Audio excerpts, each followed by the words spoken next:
Welcome back to the Aster Sew Along. This week we're going to work on step 3, so you can pull out your pattern and get the pieces out that you need for step 3.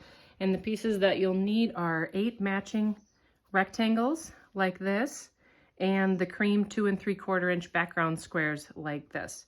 And what we're going to be making today is 4 blocks that look like this and 4 blocks that look like that. So let's talk about a couple different methods that you can use for that. We're going to be using the folded corner technique, and I'll tell you my preferred method first, and then I'll tell you a couple other options. My preferred method is to draw a diagonal line like I have here, and to sew on the line, trim the excess off, and press over like this. So the reason I like drawing the line is I think it's the most accurate. It is a little bit more putsy, but having a reference right on your fabric of where you're supposed to be sewing just makes it so much easier to see exactly where you need to be to sew. The other reason why I like it is because it also allows me to sew just on the outside edge of the line, which you can see in my little picture here, or my close-up here. And by the outside edge of the line, what I'm referring to is this chunk that you're going to trim off later. This is the outside edge. So that's how you know what side of the line to sew on. And you can see it's just a thread or two difference, but what that does for you is as you turn the fabric over to press, you don't lose quite so much in that seam. So if you're continually having issues with your outer corners being a little bit too shy and having some shrinkage on that, this little technique may help you to be a little bit more accurate with that. So, like I said, I know that is a little bit more putsy to draw all of those lines. So I'll show you another method for that. And one other comment about what I use to trace my lines or draw my lines. I like this pen right here. And the reason I like it is because it disappears when you iron it. So you don't have to worry about any of the lines showing through later. You also don't have to worry about it bleeding like you would with a ballpoint pen. You can also use a sew line pencil like this. Those come in pretty handy, so either of those two would be great for that. I do have these listed on my website if you're interested in checking that out. Okay, so then let's go and talk about another method for doing the folded corners. Now, if you remember back to week 1, we talked about marking your machine to do the half square triangles. Now you can do the same thing with folded corners. So you can either use the 1/4 inch diagonal seam tape that I showed you, and it's taped down on the bed of your machine, or you can use the angler. And then as you're sewing, you're just going to follow the tip of your square along the center line instead of the outside right line. So hopefully you know what I mean by that, and I can demo it by my machine here after I'm done explaining this to you.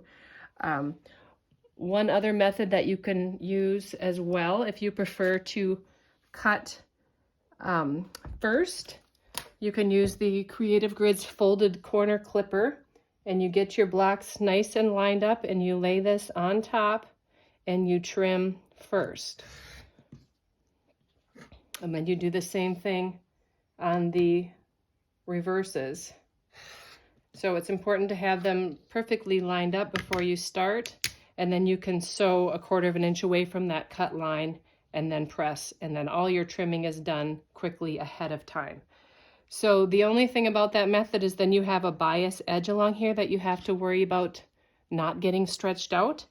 You know, it's probably a little easier with these than these little tiny squares that we did before. Somehow the bias on those little squares tends to get sucked up into your machine, where this one, it probably won't happen as well. But I would recommend trying several of those techniques and then see what works best for you and what you get the most accurate results from. Okay, I'm set up at the machine now, so I'm ready to demo those 3 methods for you.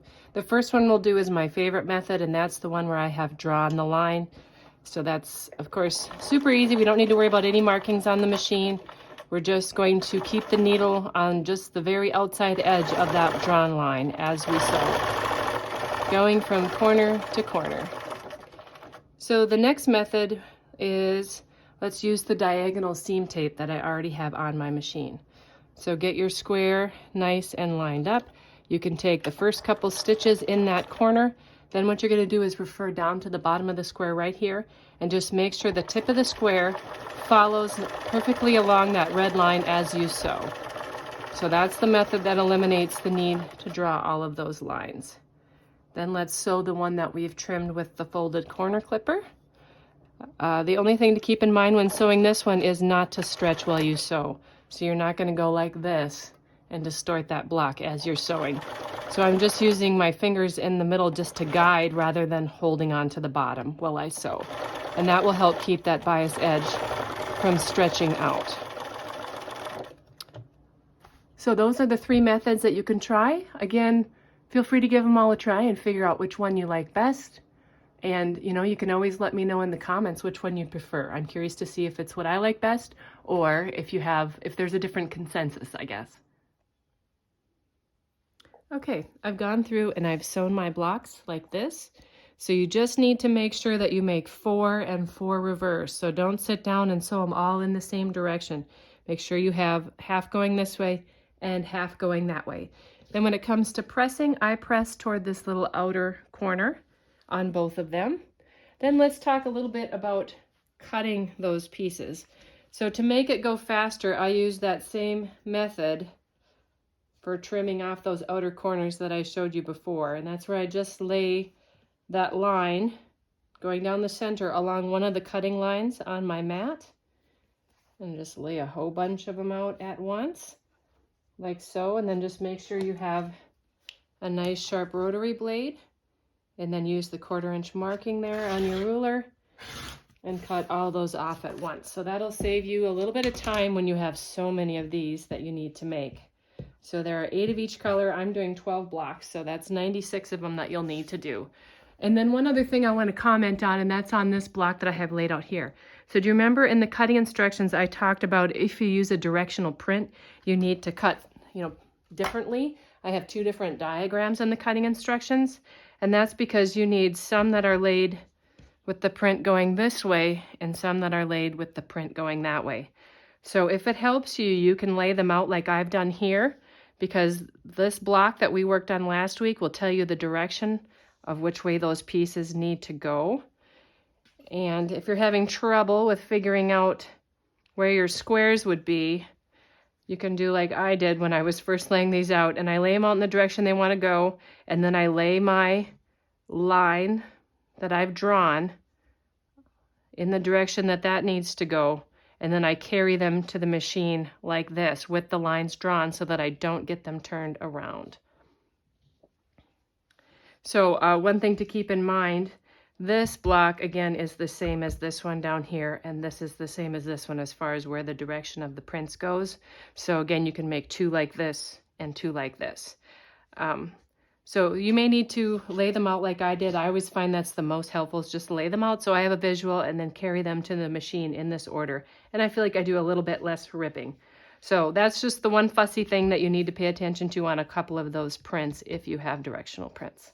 So you can go ahead and for this week, make those blocks.